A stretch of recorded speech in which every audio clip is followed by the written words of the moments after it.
Bismillahirrahmanirrahim. Assalamualaikum warahmatullahi wabarakatuh. Alhamdulillahi rabbil alamin hamdan katsiran kama amar wa ashhadu an la ilaha illallah wahdahu la syarikalah iqraran bi rububiyyatihi wa irghaman liman jahada bihi wa kafar. Allahumma salli wa sallim wa barik ala sayyidina Muhammadin wa alihi wa ashabihi ajma'in. Amma ba'd.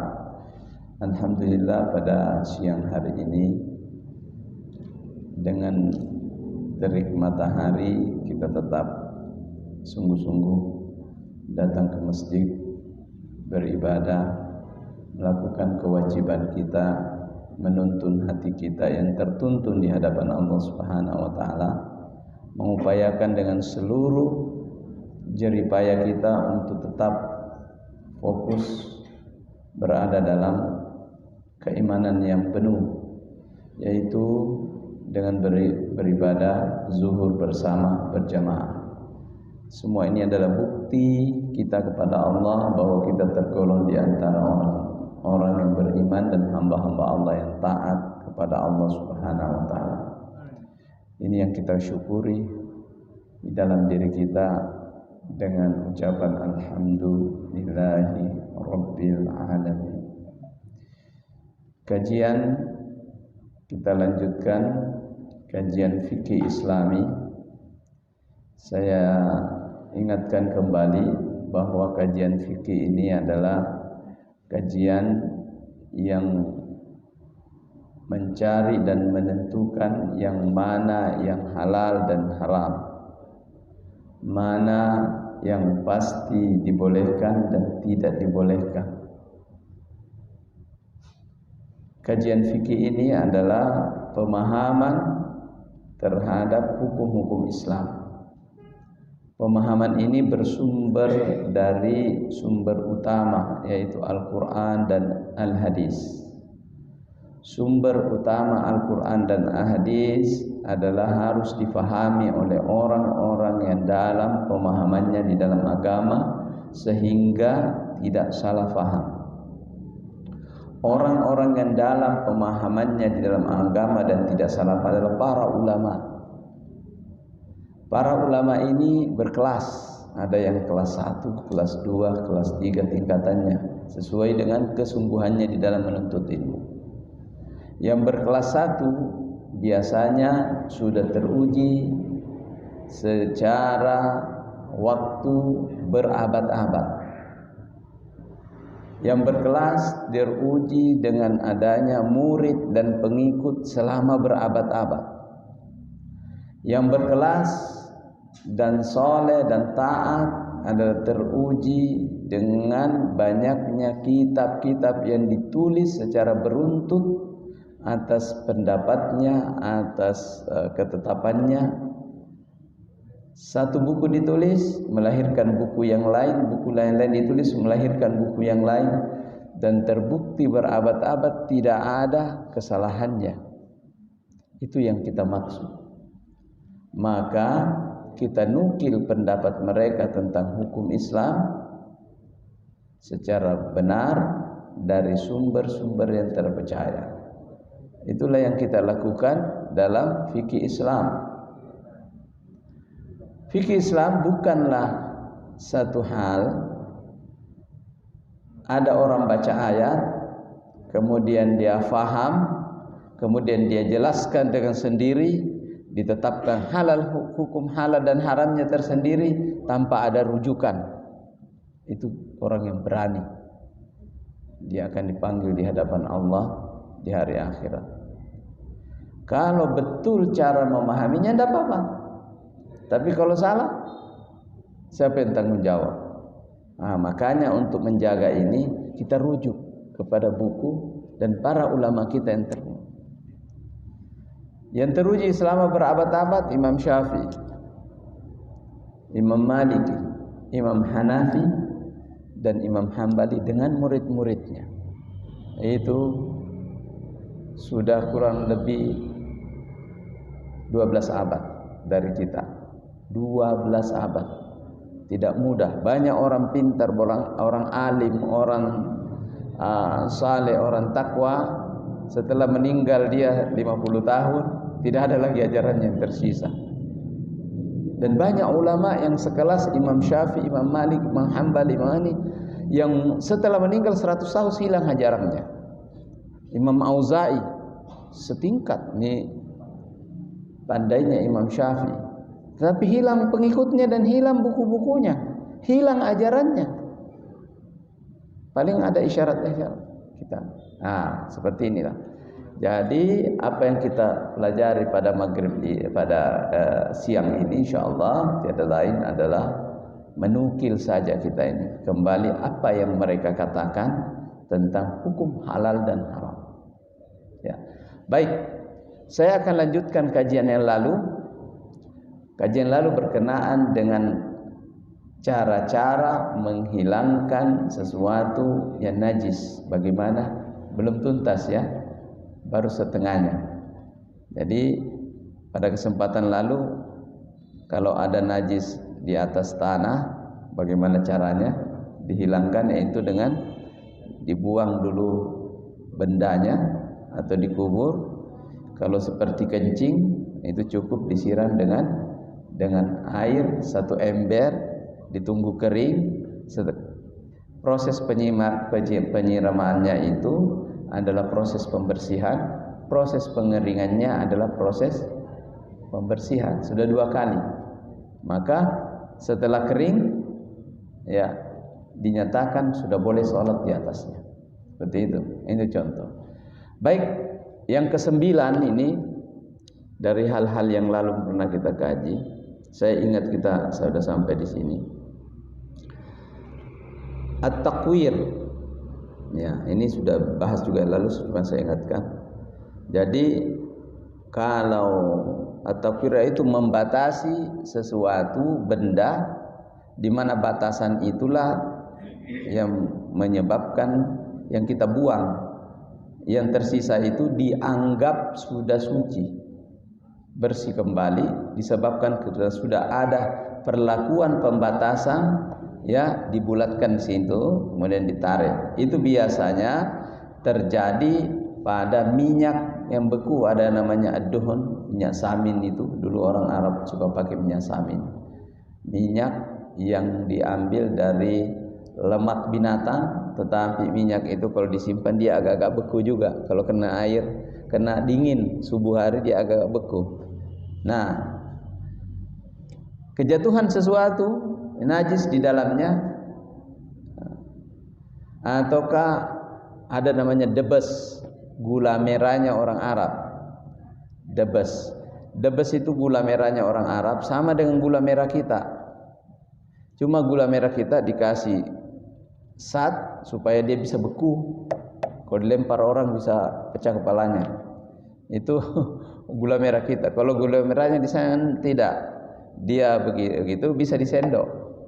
Dia tetap beku, tapi kalau disendok ini ya kayak keju begitu. Nah, agak lembut. Itu namanya debes. Nah, kalau kejatuhan najis, maka caranya adalah di mana najisnya kelihatan, misalnya ada tai tikus di situ di atasnya. Oh, itu ada tai tikus tuh. Diputar di sekitarnya, ya kira-kira menurut perasaan saya at-taqwir, buat bulatan begini. Boleh juga agak kecil, kalau kecil bandanya agak begini, ya. Dibuang itu bagian yang ini, maka yang tersisa itu adalah sudah halal dan sudah bersih. Yang ditarik dibuang, yang tertinggal adalah bersih. Tidak boleh ragu-ragu lagi, keraguan itu. Hadis Nabi yang dipegang oleh para ulama ini dalam mazhab Imam Hanafi, ya. Anna Maimunata zaujatan Nabi sallallahu alaihi wasallam qala, bahwa Maimunah istri Nabi berkata, anna fa'ratan waqa'at fi samnin famatat fihi fasu'ila an-nabiyyu sallallahu alaihi wasallam faqala alquha wa ma haulaha wa kuluhu. Kemudian seekor tikus jatuh, tikusnya mati ya, jatuh di atas minyak samin. Yang beku minyak samin juga beku. Ya, kalau kena panas baru meleleh. Mematat, mati di situ. Dia terperangkap atau cecak yang jatuh, terperangkap situ, mati di situ. Ya, ini tikus, ini lebih besar bendanya. Maka ditanya Nabi, ya Rasulullah, bagaimana ini? Maka al-quha, buang itu tikus, wa ma haulaha, dan di sekitarnya tikus, itu namanya at-takwir, dibikin bulatan. Wa kuluhu, sisanya makan, selesai. Ya. Wa hadza muttafaqun alaihi. Fa idza kana as-samnu jamidan turihatin najasa wa ma haula. Ini disepakati kalau benda yang dijatuhi itu adalah bendanya itu agak beku seperti itu. Fa in waqa'at janasa fi ma'in, bagaimana kalau dia jatuh di air yang di sesuatu yang mencair seperti minyak atau minyak samin yang sudah mencair, ya, lam yathhar indal jumhur, ya, kalau dia masuk jatuh itu tidak suci karena berbaur, ya, menurut jumhur ulama. Kecuali Imam Hanafi mengatakan yutahharu bisabbil ma'i alaihi biqadri salasa yudha'u fi ina'in maskub summa yusabbu alaihi al-ma' fa ya'lu ad-duhun wa yarfa'u bi syai'in wa yaftahu as-saqab hatta yazhabu al-ma' wan nahtu mislu at-takwir. Jadi begini, jumhur ulama, kalau saya mengatakan jumhur itu 4 mazhab, minimal 2,5. Ya, 2 Imam Syafi'i, Imam Maliki, ditambah murid-muridnya Imam Hanafi misalnya. Begitu, itu namanya 2,5. Atau 3. Imam Malik, Imam Syafi'i, Imam Hambali, ya. Kemudian 3-nya keluar ke Imam Hanafi. Nah, begitu, itu namanya jumhur. Kalau jumhur ulama itu sudah pasti benar. Kenapa? Karena hadisnya itu banyak. Kalau boleh kita katakan dengan bahasa yang berlebihan, hadisnya segudang itu kalau begitu. Kalau kita hadisnya segudang itu kalau sudah jumhur. Karena setiap satu imam itu tidak satu hadis dipegang dengan murid-muridnya, bisa saja 100 untuk satu masalah. Nah, kalau 3 generasi, 3 Imam Ahmad muridnya Imam Syafi'i, Imam Syafi'i muridnya Imam Maliki. Imam Maliki berguru juga sama, tidak secara langsung, berguru juga Imam Hanafi tapi tidak secara langsung, baca bukunya. Nah, seperti itu. Ya, jadi jumhur ulama mengatakan kalau bendanya itu cair seperti minyak yang cair, kejatuhan tikus, buang semua. Imam Hanafi mengatakan jangkau dulu buang. Ini ada jangan dulu dibuang. Kenapa? Lakukan perlakuan, kalau terbukti perlakuan ini bisa, maka itu dia jadi bersih. Ya, istilahnya cucilah minyak itu. Bagaimana caranya mencuci minyak? Nah, dicontohkan begini. Yatharu bisabbil ma', itu yang ada di bejana, gula yang ada atau bukan gula, minyak yang ada di bejana, dimasukkan benda yang bisa memisahkannya, yaitu air, ya. Itu air.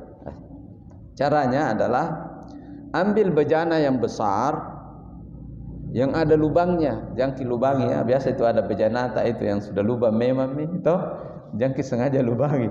Ambil bejana yang merusak itu namanya. Ambil bejana yang sudah lubang, kata Imam Hanafi, ya. Kemudian minyak itu masukkan di dalam, baru masukkan air yang banyak di dalam. Apa yang terjadi? Maka minyak yang banyak itu naik, yang minyak, dan air berada di bawah, kan?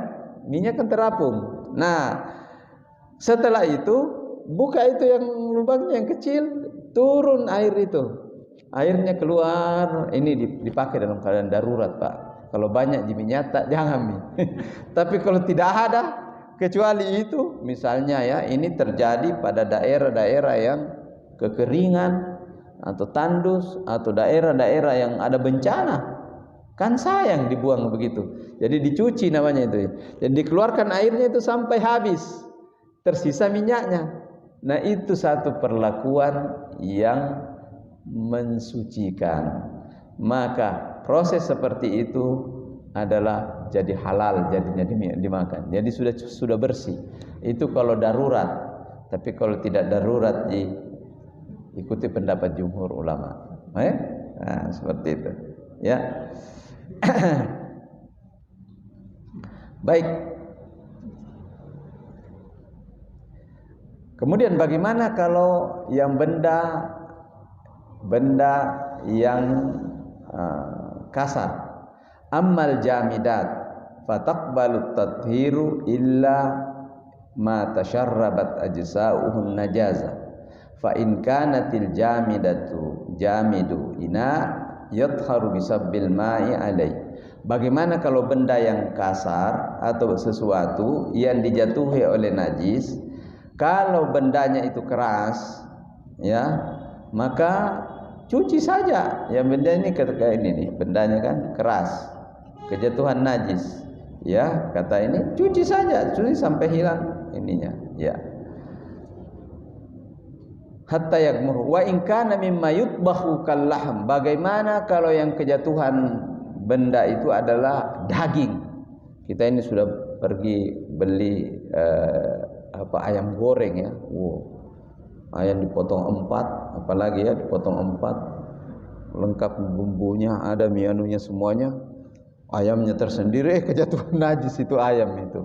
Nah, bagaimana ini? Ini petunjuk ulama ini. Dikatakan wala hadza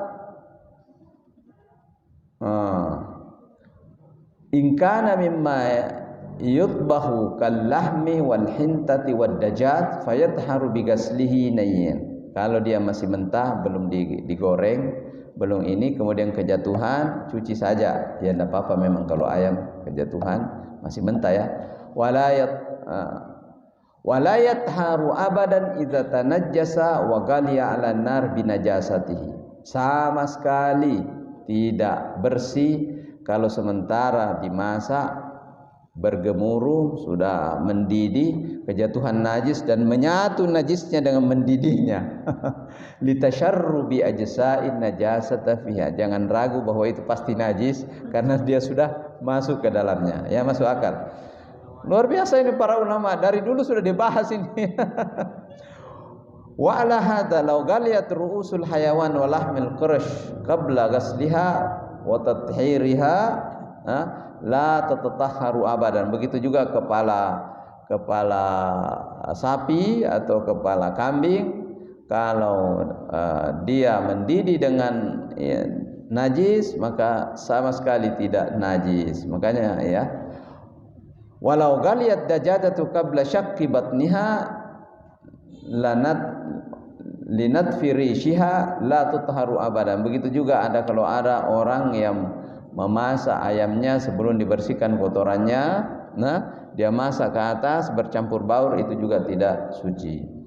Wattafaqal malikiyah wal hanafi ma'a hanafiyah fa anna lahma matbun najis la yathhar. Wa adafal maliki anna al-bayt al-maslub binajasin wa zaitun mamluhu binajasin wal fakhar ladzi qasat. Ya, wa Syafi'iyah, kita lihat pendapatnya. Jadi pendapatnya Imam Malik, Imam Hanafi, Imam Ahmad mengatakan semua yang tadi itu apabila bendanya seperti daging kemudian ikut termasak itu najisnya, maka tidak sama sekali suci.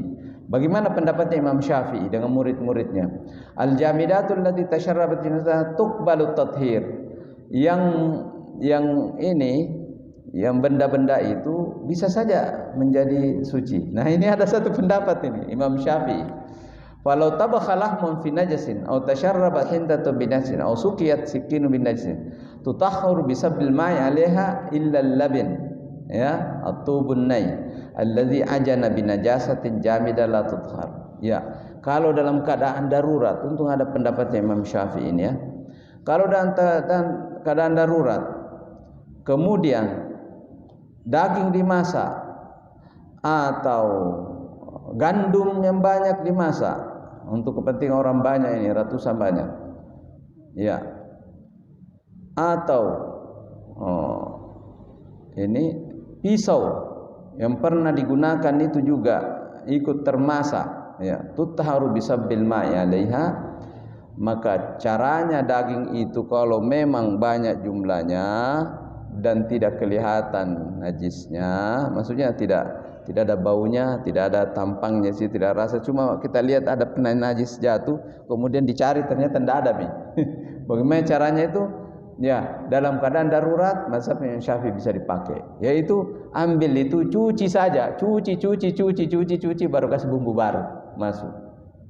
Ya, seperti itu. Cuci kasih bumbu baru. Masalahnya mau diberi makan ini ribuan orang, baru yang jatuh cuma sedikit. Baru jangan bilang. Jangan bilang, bukan berarti amanah. Kita sudah perlakuan bagus. Sudah diperlakuan bagus. Kita sudah cuci sesuai dengan tuntunan syariat. Jangki, sudah itu tadi sudah saya kasih begini, tidak ada orang mau makan. Dan amanah. Luar biasa para imam kita ini. Baik, itu ya. Jadi ada lagi yang ke-10, qismatul mutanajjis bi fadli ajsa'in najasah anit tahirah. Bagaimana kalau seandainya beras satu karung, ya, atau gandum satu karung, tiba-tiba kejatuhan kencing kucing, kucingnya jatuh, nah ini banyak sekali nih, satu karung ini, dicari masuk, tidak ada ji, mungkin karunnya ji nak kena, mudah-mudahan karunnya ji. Tapi orang yang lihat pasti ada meresap masuk. Ya. Nah, bagaimana cara membersihkannya? Itu yang kita curigai, kita lap-lap air dulu, ya. Jangan bilang-bilang lagi nih ya. Jangan bilang-bilang. Baru harus diambil bagian dari karung itu, disedekahkan atau diberikan ke orang. Maka itu adalah cara yang dicurigai, ya. Atau tidak dicurigai di situ dalam karung. Buka itu karung, ambil satu gantang. Ya, kalau satu gantang 1 liter, kalau di sini 1 sak, kalau ambil satu gantang, ada orang mau ke beras, iya, ambil nih, mau ke beras. Walau bukan yang dicurigai kena najis, walau bukan, ambil ke bagian bawahnya misalnya. Nah, nih ambil. Perlakuan ini membersihkan yang tersisa dan mensucikan juga yang pergi. Perlakuan ini membersihkan yang tersisa dan nah, kalau kita pedagang di pasar, sama Allah, gula karena mau Ramadan siap-siap memang maki gula, beruntung ini kalau jual gula banyak, beli 4 karung. Nah, tiba-tiba ada tikus lewat loncat, atau ada tikus buang air di atas, ada kotorannya, ada kotoran tikus didapat di atas karung. Kan orang curiga, penjualnya ini curiga, kan pembeli tidak tahu. Ini bagaimana ini? Ada sesuatu di atas ini. Ya kalau ada sesuatu di atas kemungkinan ada meresap di bawah. Cara membersihkannya bagaimana? Buang dulu itu, baru gosok-gosok, lap. Jangan disiram air karena tambah meresap masuk. Ya, lap. Setelah itu lap, buka penutupnya, ambil bagian ini, dijual, diberikan kepada orang atau disedekahkan, namanya dipisahkan sebagian. Tiba-tiba ada orang membeli, karena bapak pembeli pertama, ya ini harganya 10.000, 5.000 untuk bapak. Padahal ini niatnya ini mau membersihkan, 5.000 untuk bapak, boleh dijual seperti itu. Biasanya pembeli pertama, ya insya Allah pembeli pertama cari berkah. Begitu orang Bugis biasa, ya tidak ada ketentuannya begitu dalam agama. Tapi yang penghargaan itu diantara adat-adat orang Bugis, tidak ada dalilnya, tidak ada, tapi tidak dilarang ji. Misalnya pembeli pertama, Anda pembeli pertama kasih murah, ya. Ya. Jadi itu untuk bagiannya. Wa tauzi'uhu, jadi bisa dibagi, bisa dijual. Falau bala himarun ala hintatin yadusuha faqassama aw gasala ba'dahu zahaba bihib aw zahaba bihibatin aw akala aw bi'a yatharul baqi wadh-dhahib. Di sini dicontohkan di dalam fikih ini, kata Imam Hanafi, ya, seandainya ada seekor keledai, ya, menginjak satu karung daripada gandum, atau dia terkencing di situ di sampingnya dan kena, ya, maka segeralah yang itu dibagi atau dijual, maka yang dijual bersih, yang tersisa juga bersih. Ya, seperti itu prinsipnya. Baik. Sekarang kita pindah lagi kepada al-istihalah, merubah zatnya. Nah, ini kalau merubah zatnya ini ada dua pendapat besar, ini harus diterangkan ini. Ya, agak rumit ini, tapi insyaallah mudah-mudahan bisa jadi difahami. Al-istihalah, perubahan. Nah, contohnya darah mengalir itu sudah pernah kita bahas ya. Darah mengalir itu najis ya. Kalau tidak mengalir tidak najis. Nah, ini ada nyamuk. Mengalir enggak darahnya keluar? Ada aja sedikit di situ. Diusap begitu. Nah, tidak apa-apa. Tapi kalau terus keluar, batal. Batal salat kita, kemudian kita juga dalam keadaan tidak bersih, harus pergi dicuci baik-baik. Ya. Jadi beda ada. Kalau orang menyembelih binatang, ya, pasti tersinggung darahnya toh. Nah, apalagi binatang kurban. Itu yang keluar itu mengalir deras. Itu najis. Sudah najis. Setelah berhenti masih ada tersisa di lehernya, tidak mengalir lagi kan? Nah, bagaimana kalau kita cuci dan cuci sedikit, masih ada keluar sedikit, kemudian dimasak, tidak apa-apa, karena sudah bukan darah yang mengalir. Ya, makanya siapapun di antara kita kalau masak ayam segar suruh potong di pasar, masih pasti ada ikut waktu dianu, walaupun sudah dibersihkan, dipotong-potong, dibersihkan berkali-kali, masih merah-merah juga airnya ya, dikasih air. Kenapa merah-merah sedikit ini? Ya, tidak boleh ragu-ragu karena sudah bukan darah mengalir. Ya.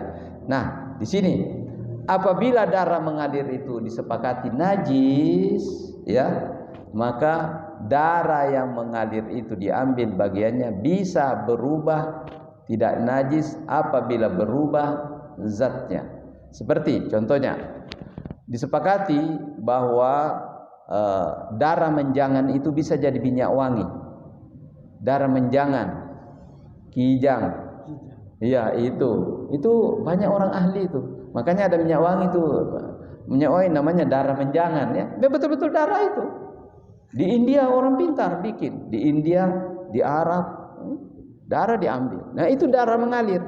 Nah ketika terjadi proses dimasak, setelah itu dimasak, diambil sarinya, dipisahkan di anu. Nah itu adalah proses pembersihannya. Makanya minyak wangi yang dari darah menjangan itu tetap halal, bisa dipakai salat karena dia sudah berubah. Nah, kemudian kal khamri idza takhallalat binafsiha. Kalau Imam Hanafi mengatakan begitu juga ballo, tua, khamar. Kalau sudah berubah zatnya tanpa diapa-apai, berubah jadi cuka. Jadi ada orang ya disimpan di rumahnya ballo, orangnya peminum ballo, simpan di rumahnya. Oh iya, kemudian dia minum sedikit, mabuk, dia tertidur, lupa, tetap tersimpan ini. Besoknya mau minum lagi sudah berubah jadi cuka. Datang istrinya mau pakai itu sudah boleh halal karena dia berubah dengan sendirinya. Ya dia berubah, sudah berubah zatnya. Ketika dia berubah dengan sendirinya, iya, maka dalam mazhab Imam Hanafi. Tapi nanti mazhabnya Imam lain, wala tatharu inda Syafi'iyah wal Hanabi bi takhriliha bil ijad. Ya. Artinya bisa juga dalam mazhab Imam Hanafi, bisa juga dia proses memang. Ada orang ini tinggal ini hamar ini nih. Daripada dibuang mubazir, lebih baik dikasih jadi cuka. Nah, kebetulan habis cukaku. Ya, dikasih garam. Ya, begitu biasa kalau saya bikin ya. Dikasih garam, kemudian dikasih cabai rawit, ya. Kemudian ditutup, disimpan di luar 2 hari jadi cuka. Itu kalau lombok, dikasih lombok juga ya. Iya, dikasih lombok cabai rawit. Nah, sudah dia jadi itu kalau ballo indru, toh. Yang biasa yang manis itu kita jadikan begitu, bukan khamarnya, tapi yang manis biasa. Nah, seperti itu. Menurut Imam Hanafi boleh juga dia dengan perlakuan. Tetapi Imam Syafi'i, ya, Imam Syafi'i dan Imam Ahmad mengatakan kalau memang itu khamar, sudah jenisnya khamar, kemudian sengaja mau dirubah menjadi ini, maka Imam Syafi'i tidak membolehkan, jangan, itu tetap haram. Kenapa? Karena dari awal sudah khamar, kenapa kamu mau rubah jadi anu? Ya, dia tidak terima itu Imam Syafi'i, tapi Imam Hanafi ini. Jadi yang mana yang dipakai? Yang mana yang dipakai? Pendapat Imam Syafi'i saja, jangan mau dipakai kecuali darurat. Sudah tidak ada anu di negeri ini, tidak ada lagi cuka di negeri ini. Nah, orang butuh cuka sama sekali kecuali ada khamar, ya. Tidak bisa juga hidup tanpa cuka misalnya. Maka pendapat Imam Hanafi bisa dipakai. Ya, disitulah indahnya perbedaan pendapat. Jadi ada jalan keluar bagi hal-hal yang darurat, ya. Kemudian watturabul majbulu birosil himari au baglunah mimma yu'kalu lahmu najisun walau ihtaraqah. Ya. Jadi binatang yang dimakan dagingnya dengan tidak dimakan dagingnya. Yang tidak dimakan dagingnya kotorannya otomatis najis. Tapi yang dimakan dagingnya khilaf di antara ulama. Ada yang ulama mengatakan tidak najis. Makanya waktu peperangan terjadi pada zaman Nabi, ya, waktu peperangan terjadi, itu kan pakai kuda mereka, pakai kuda ke sana kemari. Nah, banyak itu sahabat dikencingi sama kudanya, ya. Tapi waktu mau salat tidak perlu dia bersihkan, langsung disalat. Kenapa? Karena ya kuda itu masih bisa dimakan, onta itu masih bisa dimakan, yang bisa. Makanya tai ayam itu kalau ada sedikit saja itu tidak najis, kalau banyak jadi najis. Kenapa? Karena jadi kotoran. Kalau sedikit saja tersentuh, kemudian tersentuh ininya, ya tidak apa-apa. Makanya kalau dihapus-hapus begitu, menghapuskan kotoran tidak apa-apa karena dimakan. Nah, tetapi kalau yang tidak dimakan kayak tikus, kayak kucing, anjing, ya, biar sedikit dia langsung najis. Nah, beda dengan kambing. Makanya itu di Arab peternakan kambing ada musala-musala kecil, sangintai kambing di sampingnya. Orang masuk di situ jalan saja biasanya, ya itu termasuk dimaafkan. Artinya dia jadi terlarang karena kotoran saja. Tapi kalau najisnya khilaf karena dia binatang yang dimakan. Nah, seperti itu. Pendapat Imam Syafi'i mengatakan dengan muridnya Imam Ahmad dan murid-murid dari keduanya bahwa tanah yang bercampur dengan kotoran keledai tidak dimakan, ya, tidak dimakan. Atau bagal itu percampuran perkawinan antara keledai dengan kuda. Bodinya bodi kuda, kekuatannya keledai. Ya. Kan kuda itu tidak tahan bawa barang kan, dia duduk kalau misalnya banyak-banyak. Tapi keledai selama tidak patah kakinya dia masih berdiri bawa. Makanya orang kawinkan di Arab, jadi dapat bodinya besar, tenaganya keledai. Nah, itu tetap tidak boleh dimakan. Mimma la yukalu lahmu najisun walau ihtaraqa. Dia tetap najis, tanah itu, tanah yang bercampur dengan tetap najis walaupun dia terbakar. Nanti ada proses selanjutnya adalah pembakaran. Pembakaran juga itu menghilangkan najis. Tetapi ini walau dibakar karena dia adalah dari binatang yang tidak dimakan, kotorannya binatang yang tidak dimakan dagingnya, kotorannya itu adalah najis menurut pendapat Imam Syafi'i dan Hanafi. Walaupun sudah dirubah zatnya, tetap menjadi najis, ya.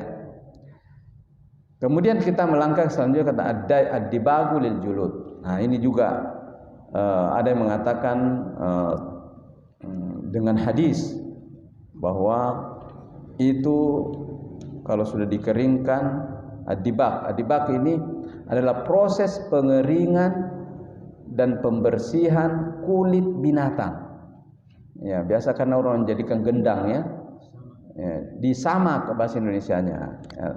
Al-mitatu yadharu kulluha idza illa jildal insani illa jildul insani wal khinziri wa ma yahtamilu dabaq ka jildil hayati sagirati wa fa'rah. Jadi bangkai berarti tidak disembelih ya. Bangkai itu bisa, menurut Imam Hanafi ini, bangkai itu bisa suci ya. Itu kecuali bangkai manusia dan bangkai manusia dan bangkai manusia maksudnya ini mayit ya, jenazah. Kecuali jenazah kan suci ya, jenazah itu suci. Nah, dan al-khinzir, babi ya, wa ma yahtamilu dab kadhi hayawan saya diqolin Nabi sallallahu alaihi wasallam, kalau disamak bangkai itu ya maka dia suci. Ayyuma ihabin dubiga faqad tahura. Bangkai manapun yang kulit bangkai manapun apabila disamak maka dia menjadi suci. Ya. Nabi sallallahu alaihi wasallam dalam satu pertempuran Tabuk lewat di suatu tempat kehabisan air. Kemudian ada seseorang, ada rumah di sekitar situ. Nabi lewat dan mengatakan,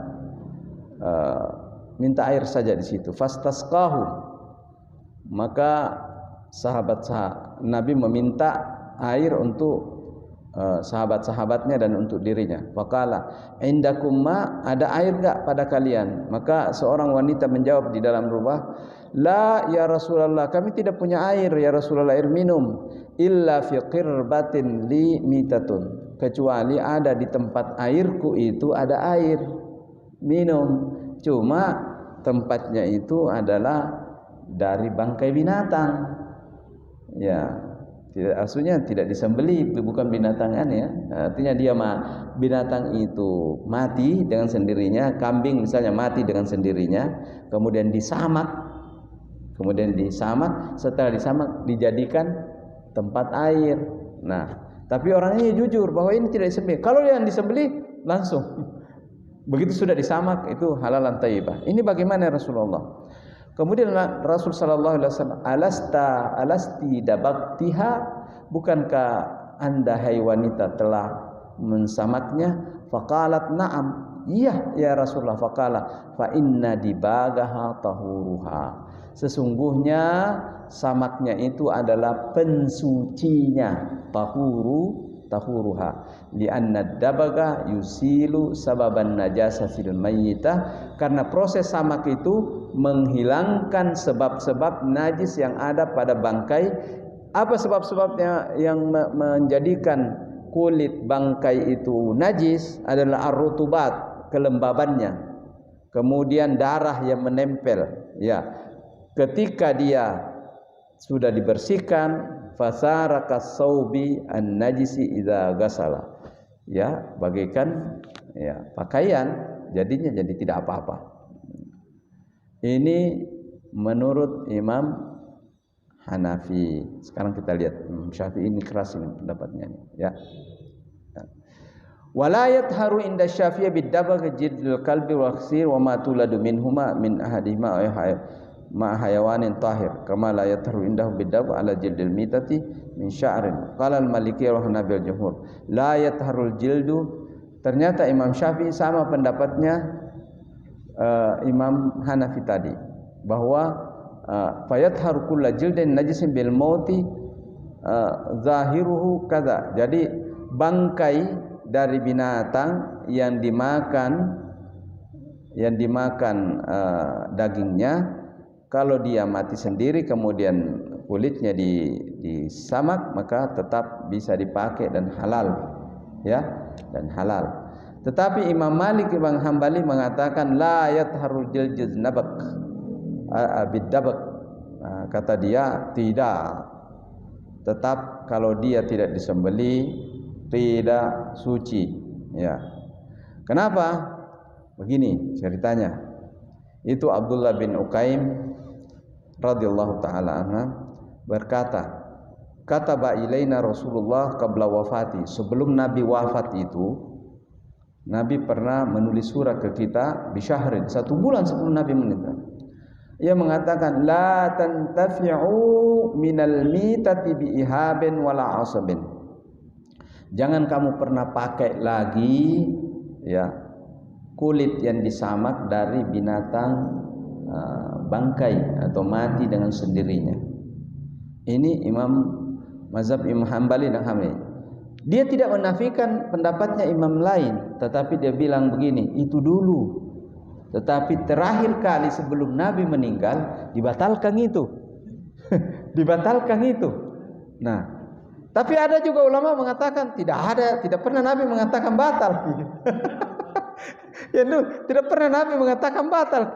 Nah, maka tetap saja. Jadi pendapatnya Imam Hanafi dengan Syafi'i masih tetap dipakai bahwa binatang yang mati sendiri dimakan dagingnya, kulitnya masih bisa dipakai. Ini bisa dipakai karena tidak ada pembatalan dari Nabi. Tapi yang Imam Hanafi bilang, iya itu dulu, tapi sekarang tidak Untuk yang mau ikut pendapat saya, ya. Nah, ini juga berguna kalau untuk darurat. Ya, kalau dalam satu kampung tidak ada tempat air, tidak ada ini, kemudian terpaksa menggunakan itu dan ada bangkai, misalnya pendapat Imam Syafi'i bisa dipakai. Tapi kalau tidak dipakai ini lebih selamat yang kedua ini. Karena yang di akhir hayatnya Nabi katanya, hadis yang terakhir keluar pasti itu yang absah. Karena dia menghapuskan yang lalu. Dan di dalam hukum Islam ada namanya nasikh wal mansukh. Ada yang diperbaharui hukum-hukum itu. Ya, contohnya misalnya khamar. Pertama-tama kan khamar dinyatakan bahwa ada manfaatnya dan ada mudaratnya. Mudaratnya lebih besar daripada manfaatnya. Begitu di Al-Quran. Pertama kali datang melarang itu khamar. Umar bin Khattab mengatakan, belum puas saya ya Rasulullah. Kenapa? Kenapa ayatnya khamar begitu? Ya, wa yas'alunaka 'anil khamr qul fihima ismun kabir wa manafi'u linnas. Kenapa begitu ayatnya Rasulullah? Saya mau yang lebih tegas lagi sedikit. Tapi ini belum ada. Akhirnya keinginan Umar itu terpenuhi. Mungkin doanya Umar turun ayat. Begitu tuh, innamal khamru wal maisiru wal ansabu wal asamu rijsun min fajtanibuhu. Sesungguhnya ya khamar, berjudi, mengundi nasi dan seterusnya adalah perbuatan syirik. Jauhilah, artinya dilarang. Wah, ini baru ya Rasulullah. Datang ke tempat ini karena jagoan ini Umar, tidak ada yang bisa lawan. Langsung datang ke tempat peminum-peminum itu, langsung dia balik mejanya. Mulai sekarang diharamkan. Siapa yang mau berani sama saya? Ayo, orang haramkan. Jangan lagi menjual ya. Awas. Itu ayat terakhir turun. Ayat terakhir turun menasakh yang dulu. Jadi pemahamannya ada manfaatnya itu sudah tidak berlaku. Ya. Dinasakh dengan diperbarui dengan ayat baru. Sama posisinya dengan hadis ini menurut Imam Malik dan Imam Ahmad, bahwa kulit binatang yang bangkai tidak disembelih tetapi dimakan dagingnya apabila dalam kondisi biasa, yaitu seperti kambing dan sapi, tetap bisa dimanfaatkan. Ya, tidak bisa dimanfaatkan sama sekali. Tadi bisa dimanfaatkan, tidak bisa dimanfaatkan sama sekali karena ini hadisnya terakhir sebelum Nabi meninggal. Baik, sudah cukup waktunya belum? Tambah lagi? Ya? Masih ya? Cukup. Baik. Ya. Jadi saya tandai dulu Pak Di, supaya minggu depan berikutnya tinggal ini ya sampai sini. Baik. Ya. Ada kejadian di rumah. Ya. Saya punya peliharaan. Ayam. Bukan ayam. Ikan yang bisa dimakan. Ya. Beberapa hari, 2-3 hari barangkali, salah anak saya bilang, mati kita punya itu ikan. Ya. Itu bisa dimakan. Ikan mati. Ya. Tapi yang 2 ini, setelah saya cek, ini betul mati 1. Keluarkan. tanyakan lagi. Besoknya kulihat lagi. Oh baru ku dapat bila mati semua itu yang itu. Iya. Bukan ikan lele. Ternyata yang mati ikan patin semua. Tinggal ini yang 2 ekor ikan lele. Ya. Masih hidup.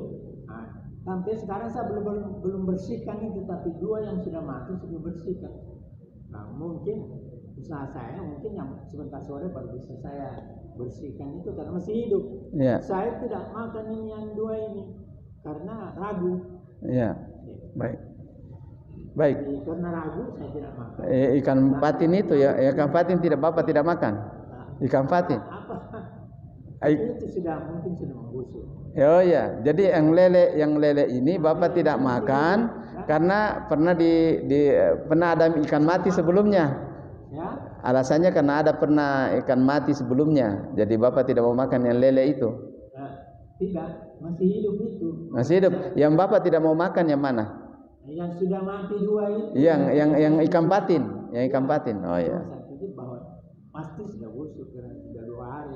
Iya, baik. Jadi itu baik. bisa hubungannya dengan itu. Iya, baik. Gimana kalau terjadi yang begitu, yang Iya. masih hidup kan tinggal dibersihkan ya. Iya. Dibersihkan itu airnya dibersihkan, Iya. masih hidup. Iya. Makasih. Iya. Ya jawab dulu ya. Ada yang bertanya? Tunggu saya, ada mau bertanya lagi satu. Iya, satu. Baik. Waalaikumsalam warahmatullahi wabarakatuh. Saya ingin tanyakan langsung tanya dengan pokok. Ya. Ini masalah kalau hari lebaran banyak itu masyarakat membeli ayam di pasar. Nah, yang saya ingin tanyakan itu bagaimana caranya kita menentukan bahwa ayam itu nanti akan bismillah waktu dipotong atau tidak? Karena kita kan pembeli kan tidak tahu apakah ini waktu dipotong dibaca bismillah atau tidak kan? Maka biasanya kan pedagang ini cuma mencari untung yang banyak, dia langsung potong saja apakah kita ragu-ragu, kita ragu-ragu apakah ini dibacakan bismillah atau tidak? Iya, iya, iya, baik, makasih. Apakah itu harus dimakan kalau seumpama kita tidak tahu ini dibacakan bismillah atau tidak? Iya, sudah saya tangkap. Ya baik. Saya mulai dari pertanyaan pertama ya Pak ya, biar bagaimana juga ini pertanyaan memang idealnya sesuai dengan pembahasan kita supaya bisa lebih menambah, tetapi tidak menutup kemungkinan ada hal yang penting juga ditanyakan yang lainnya. Ya. Jadi berkenaan dengan celengan diedarkan, ini hanya persoalan kesempurnaan. Jadi celengan itu diedarkan tidak membatalkan apa-apa. Kenapa? Karena yang membatalkan itu adalah perbuatan seseorang ya yang sengaja dan mengeluarkan suara kemudian mengganggu yang lain, menegur yang lain supaya tidak terjadi hiruk pikuk. Di situ letak hukumnya. Nah, hukum yang bergerak di dalam ini bergerak sama halnya dengan kita menggarap memperbaiki songkok. Itu kan bergerak juga, ya. Kemudian tiba-tiba seseorang misalnya, aduh panas ini kurang nyaman ini deh. Di sini ada lebih dingin di tempat itu. Kita bergerak lagi pindah ke tempat itu. Itu sama antara perbuatan ini dengan mengedarkan celengan itu sejenis, ya. Kemudian di antara juga perbuatan yang bisa mengganggu adalah perbuatan maik ini. Kalau tiba-tiba di atas itu penceramah maiknya tiba-tiba mati, harus ada yang berdiri bergerak memperbaikinya. Nah, perbuatan-perbuatan ini sejenis dengan ini. Cuma kalau mencari idealnya, prinsip itu dimusyawarahkan dengan pengurus bagaimana kalau supaya tidak terlalu mengganggu. Sudah ada celengan di mana-mana dan juga diumumkan bahwa bapak-bapak sekalian yang mau sampaikan celengan ya hendaknya langsung saja di belakang supaya tidak mengganggu jalannya ini. Saya kira ini masalah dibijaki saja. Tapi kalau ini mau dimasukkan di dalam hukum Islam harus ada rujukannya yang pasti dan kita tidak temukan. Ya, dan yang malah yang kita temukan adalah perbuatan yang semisal dengan ini yang tidak apa-apa. Ya, tiba-tiba ini di padang Arafah orang sementara sementara wukuf lagi asik-asiknya begitu mati lampu. Harus orang segera bergerak menyalakannya. Bahkan tidak apa-apa ada orang yang membatalkan salatnya untuk menyelamatkan semuanya. Kemudian yang kedua, pelaksanaan salat Jumat di tanah suci, ada yang tidak salat Jumat, satu ditugaskan, lebih parah lagi. Satu orang tidak ditugaskan untuk melayani semua ini, yaitu askar itu. Ya, askar itu duduk saja, dia diharuskan salat zuhur di tempat itu. Ya, jadi berdasarkan ini semuanya, indikasi semuanya ini belum bisa diangkat urusan ini kepada masalah dia bisa membatalkan pahalanya yang lain. Itu tidak bisa. Jadi kalau dipikir-pikir itu bisa saja itu merupakan asumsi, tapi asumsi itu tidak bisa menjadi sah. Yang kedua, imam Jumat diganti dengan yang lebih yang lebih buruk, ya. Ada yang kira-kira asumsi. Ini juga berupa asumsi. Begini, innallaha sattar. Allah itu maha menutup rahasia orang. Tidak ada orang di dunia ini yang tidak punya keburukan. Seluruhnya punya keburukan. Tetapi selama manusia itu tidak menampakkan secara terang-terangan dan dia datang ke masjid, maka dia harus diakui sebagai orang yang beriman, orang yang suci. Nabi sallallahu alaihi wasallam bersabda, "Au kama qala, idza ra'aitum man dakhalal masjidah fashhad lahu bil iman." Kalau Anda melihat orang masuk masjid, maka kesan pertama adalah dia orang beriman. Ya, dan kalau dia orang baik. Kemudian saya tahu tidak usah kita sampaikan ininya, apa yang tentang keburukannya yang kita tahu atau kita tutup karena Allah juga maha menutup. Nah, mudah-mudahan orang di masjid ini 90% tidak tahu tentang kesalahannya orang itu. Kemudian ada hadis mengatakan yadullahi fawqal jamaah. Kasih sayang Allah berada di atas jamaah. Jadi selama orang itu dipercaya di depan dan dia melakukan tugasnya dengan baik, rahmat Allah turun. Andai dia punya kesalahan, maka dia akan dihapuskan kesalahannya disebabkan karena salatnya orang dan kebaikannya orang yang ada di tempat itu. Itulah pentingnya jamaah. Saya kira begitu ya Pak ya. Iya. Kemudian ada yang tadi ada relevansinya ya. Ya tadi kalau ada relevansinya itu jauh lebih bagus, tapi tidak menutup kemungkinan kita juga ambil. Berkenaan dengan ikan Pak, ketentuan di dalam ikan sebenarnya itu Pak, semua binatang yang dimakan manusia harus disembelih tanpa kecuali, termasuk belalang. Itu ketentuannya ikan. Tetapi beda cara menyembelihnya. Ya, di dalam kitab fikih dikatakan beda cara menyembelihnya. Cara menyembelih binatang yang panjang lehernya seperti jerapah dan onta adalah di lehernya di sini. Jangan di sini karena lama baru mati.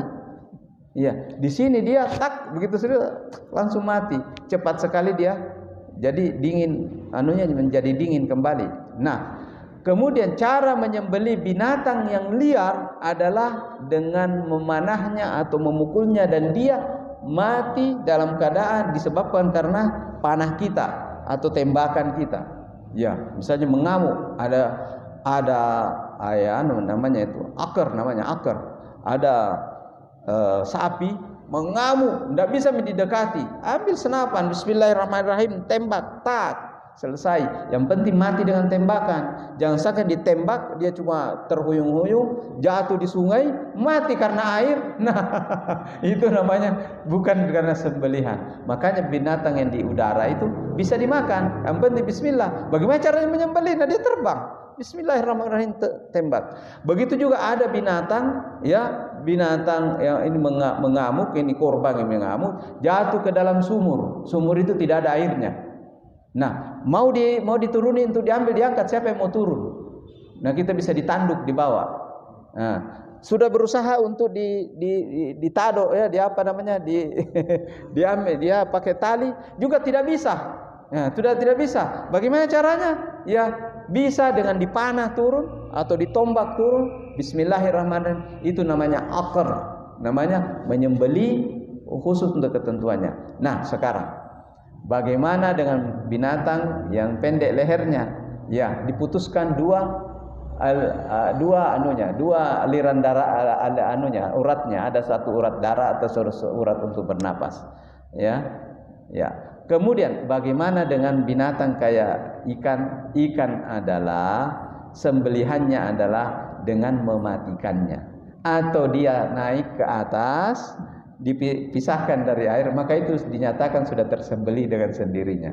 Begitu juga binatang seperti belalang yang bisa dimakan. Ada tuh belalang ancale namanya, orang Bugis ya. Itu biasa orang kalau mau memetik itu kan harum. Saya juga dulu waktu kecil. Bagaimana caranya? Begitu ditusuk, begitu bismillahirrahmanirrahim ditusuk, dia sudah tersembelih dengan sendirinya. Nah, urusan ikan yang lompat sendiri di laut kemudian dia mati, ya, itu lompatannya itu adalah sembelihannya dengan sendirinya menurut para ulama. Tetapi ya, ada catatannya, selama belum dia membengkak jangan dimakan, masih bisa dimakan. Nah, sekarang dia sudah mati 2 hari yang lalu, perisai Pak, membengkak atau tidak, berbau atau tidak? Kalau tidak, gorengi, tidak apa-apa ji, halalan tayyiban. Ya, dia ikan patinnya, coba Bapak sampaikan sama saya, ikan patinnya mati sudah 2 hari, saya periksa masih bagus, aku bawa pulang ke rumahku, saya yang goreng. Ada keraguan Ustaz, matinya itu kenapa? Apa ada penyakitnya? Kalau penyakit boleh. Jadi Imam Syafi'i mengatakan kalau ada yang meragukan atau kamu jijik, walaupun halal jangan kamu makan. Ingat, biar halal Pak, tidak ada penyakitnya. Tapi jijik, jijik, yang makan tidak boleh dimakan kalau menjijikkan. Iya, yang halal tapi Bapak jijik jangan dimakan. Tapi kalau tidak jijik, ambaki. Baik, satu lagi. Bagaimana yang bacakan basmalah atau tidak? Nah, ini sudah dibahas ulama 14 abad ya. Pertanyaannya Bapak ini bagus sekali ya. Jadi untuk urusan seperti ini ya, kalau umumnya binatang di pasar itu ada disembelih dengan basmalah umumnya ya, maka hukumnya adalah hukum umum. Ya, insya Allah Pak Haji kulihat. Ya, walaupun belum pergi haji, tapi napasa yang songko haji. Ya, kemudian waktu dia menyembelih dia tidak tahu bilang apa, nak baca.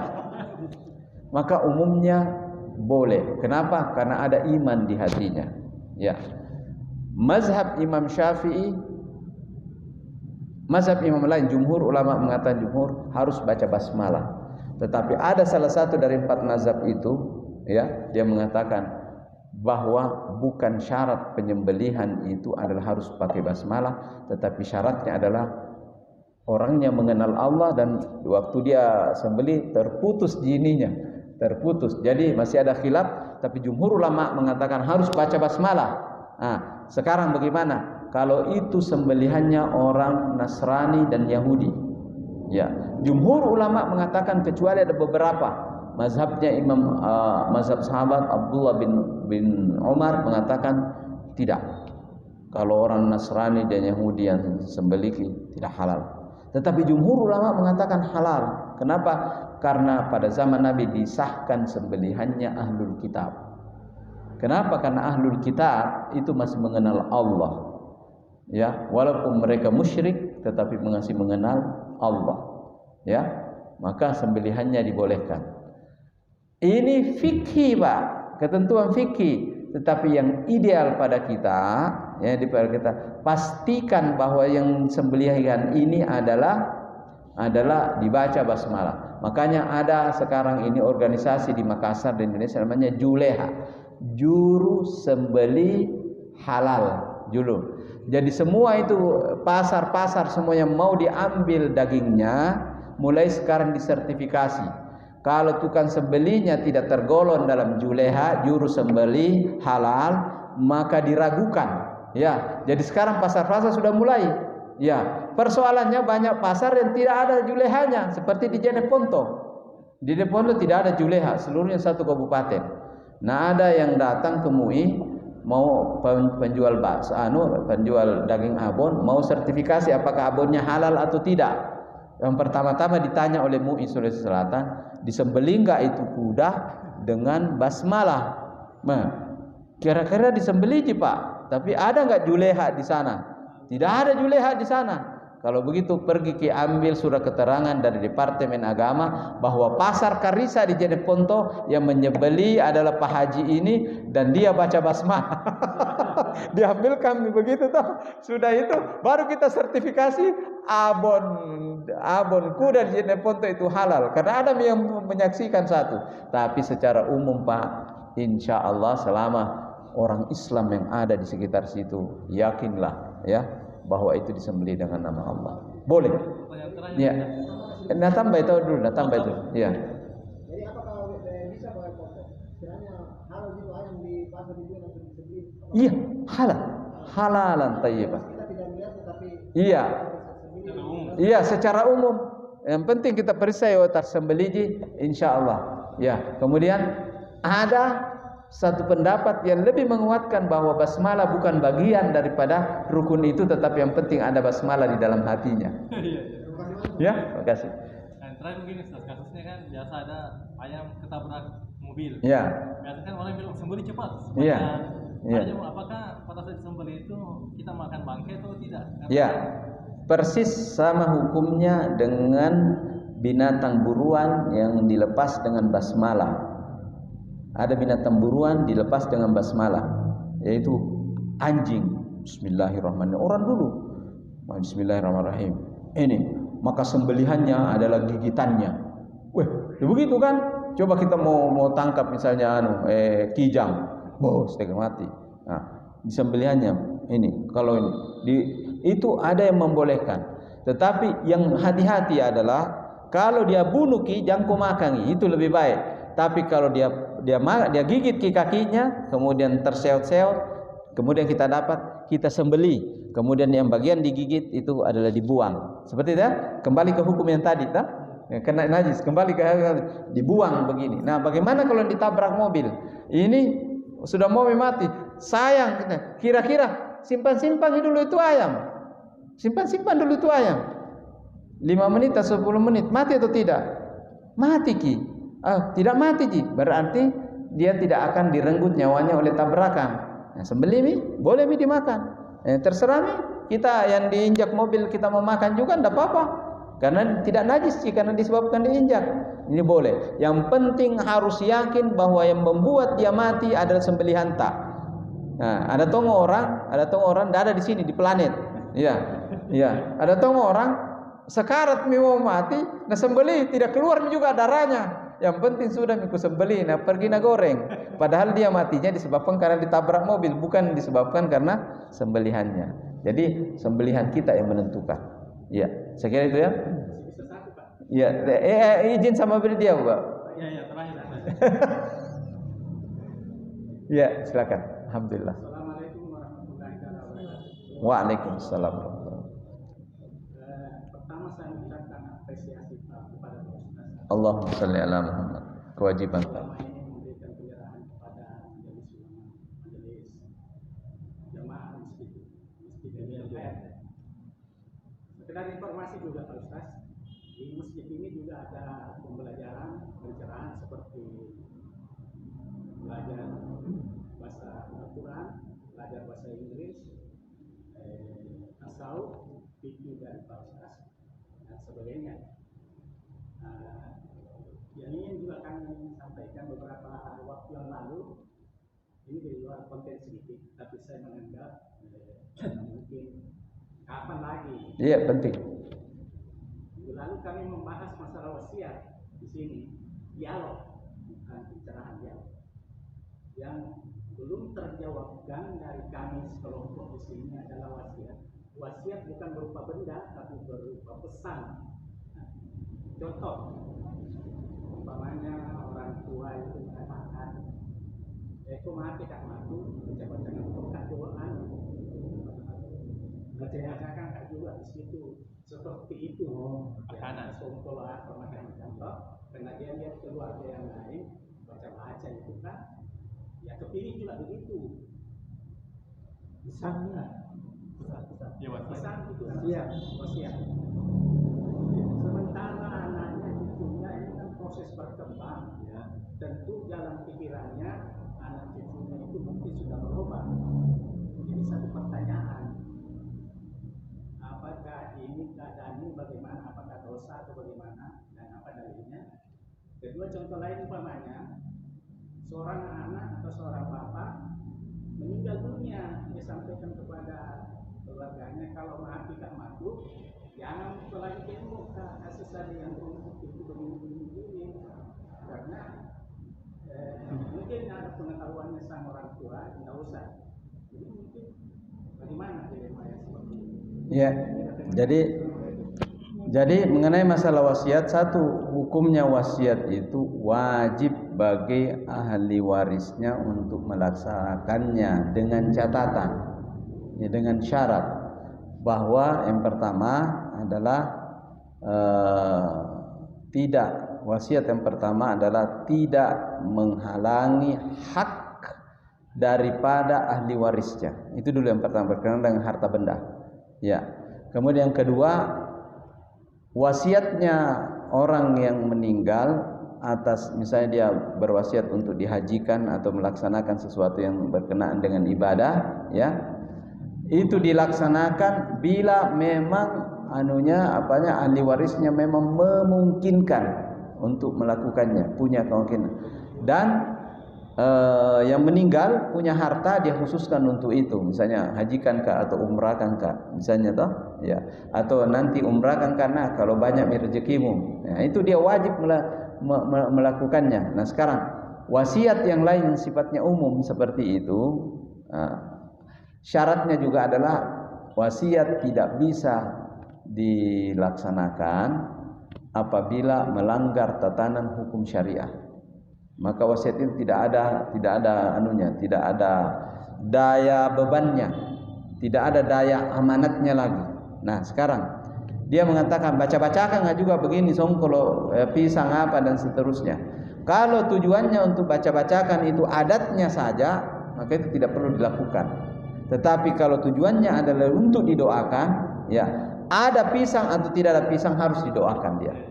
Ya, ada pisang atau tidak ada pisang. Iya, kalau orang yang menjalankan doa-doa seperti itu harus ada pisang misalnya, kemudian ditanya kenapa ada pisang, bilang itu syaratnya berdoa, maka itu tidak boleh dilakukan. Tapi kenapa ada pisang? Kang enak tongi kalau sudah berdoa berada dimakan. Karena tidak apa-apa.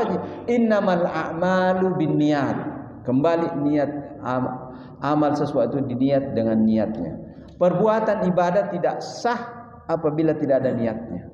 Maka ketika itu tidak ada niatnya apa-apa tentang seperti itu, maka itu menjadi perbuatan biasa. Tapi kalau dia niatkan bahwa niatnya ini adalah harus ada songkoro begini-begini sebagai prasyarat daripada doa, maka itu tidak absah hukumnya dan tidak bisa dilakukan. Tetapi kalau hanya untuk didoakan deh, kemudian tujuannya kita doa, ya kita doa terus ada, boleh nggak bawa pisah? Ya boleh. Saya mau bawa pisang deh, boleh. Saya mau bawa telur, boleh, misalnya. Sudah itu kita makan sama-sama dan tidak ada ritual-ritual yang melanggar itu tidak apa-apa. Jadi tadi Pak, hukumnya adalah tidak wajib untuk dilaksanakan apabila itu berkenaan dengan ritual. Tetapi kalau misalnya tujuannya untuk didoakan, maka dia harus doakan. Karena doa itu pasti bisa dilakukan oleh ahli warisnya. Kemudian yang kedua tadi, contoh yang kedua, kuburan. Ya, berkenaan dengan kuburan. Sekarang begini, jumhur ulama mengatakan bahwa kuburan sebaiknya tidak usah dibangun. Ya, jangan dibangun, tapi diratakan saja. Itu jumhur ulama. Kecuali ada yang mengkecualikan. Sebentar lagi Pak, sebentar lagi ada tanya jawab di MU ini. Sementara kita jawab, nanti akan keluar ini masalah ini. Ada yang tanyakan dan kita sudah tulis. Ya, nanti. Jadi kecuali kuburan orang-orang yang berjasa, ya, berjasa, atau orang saleh. Orang saleh itu juga berjasa, ya. Orang saleh, orang berjasa. Tujuannya agar supaya kuburan itu tidak hilang dan supaya tetap dikenal, dan dianjurkan jangan lebih daripada 1 jengkal. Ya, ketentuan hadisnya, ya, kalau Anda mau menandai suatu kuburan jangan lebih dari 1 jengkal. Tapi kenapa kuburan-kuburannya Imam Syafi'i malah ada kubahnya? Iya. Kuburannya Syekh Abdul Qadir Jailani di Baghdad itu malah besar sekali. Kuburannya para nabi, kuburannya Rasulullah SAW ada kubahnya juga. Kuburannya para nabi di negeri Syam. Kalau kita lihat kuburannya Nabi Zakaria, saya sudah pernah berkunjung. Besar sekali, megah. Kemudian kuburannya Nabi Yahya juga begitu. Ya, kuburannya Nabi Ayub, kuburannya ulama, syekh-syekh banyak sekali, Ibnu Arabi dan seterusnya. Itu bisa dihilangkan itu? Tidak bisa dihilangkan itu. Itu sudah menjadi sejarah, ya. Nah, untuk seperti itu termaafkan untuk yang seperti itu. Tapi kalau seseorang ingin membangun kuburannya karena kuburannya hebat, maka itu tidak boleh. Tetapi kalau tujuannya agar supaya tidak tetap bisa didoakan, ya sekedarnya saja, maka itu bisa. Nah, sekarang yang mewasiatkan seperti itu harus dilakukan wasiatnya itu. Karena sesuai dengan ketentuan jumhur ulama, sebaiknya diratakan. Maka jangan pernah ada yang membangun kuburannya yang mewasiatkan seperti itu. Tidak bisa. Ya. Ya. Ya. Karena dia pesannya begitu. Kalau dipagar tujuannya supaya binatang tidak boleh. Boleh. Kita skala Makassar saja. Contoh di Pak Bamian itu kan kuburan semua di batu. Iya. Iya. Persoalannya kalau tidak dibantu dan sebagainya itu kemungkinan terjadi problem sosial nanti karena padatnya kuburan dan kemungkinan tidak ada jalan digali orang lain datang. Itu. Ini juga terjadi suatu problem. Ya. Sementara yang punya kuburan kan dia bilang saya kan sudah beli tanah yang 1 meter per 2 meter 20 juta sekarang. Nah, di sana 20 juta. Bagaimana masalahnya kalau ya, tujuannya itu tadi itu masuk dalam ketentuan fikih tadi, Pak. Bahwa kalau tujuannya untuk jangan sampai hilang, jangan sampai tidak dikenal, kemudian untuk dikenal itu tidak apa-apa dibangun sesuai dengan daruratnya, tapi jangan megah. Karena tidak ada ketentuan syariat yang mengharuskan kuburan itu dibangun oleh dengan megah. Tapi dibangun supaya dikenal saja dan jangan sampai orang menggesernya. Begitu saja. Boleh begitu. Bahwa ini namanya ini. Iya. Seperti umpamanya di daerah Bugis itu, di Sidrap itu. Iya, tanda saja. Ya tanda ada batu. Iya, itulah yang darurat, itulah yang dibolehkan secara darurat supaya tidak hilang. Tetapi tetap hukumnya di dalam agama itu membangun lebih daripada 1 jengkal bermasalah dalam syariat. Tobat, sudah tetap harus banyak baca istighfar, astagfirullahaladzim, terlanjur terbangun. Allahu Akbar. Di kuburan Masanda yang terakhir. Iya. Itu 150 kali ini itu memang banyak yang sudah bikin bangunan di atasnya. Ya. Alhamdulillah sampai sekarang saya tidak. Iya, tapi jangan sampai hilang. Karena jangan sampai hilang. Itu iya, karena itu nanti di pada mahsyar ketika orang dibangkitkan dia bangkit dari situ itu. Jadi tetap jangan sampai Allahumma ahsin uqufana baina yadaik wa la tukhzina yawmal ardi alayka wardina wardana rabbana zalamna anfusana wa in lam taghfir lana wa tarhamna kunanna minal khasirin. Subhana rabbika rabbil izzati amma yasifun wa salamun alal mursalin walhamdulillahi rabbil alamin. Wassalamu alaikum warahmatullahi wabarakatuh.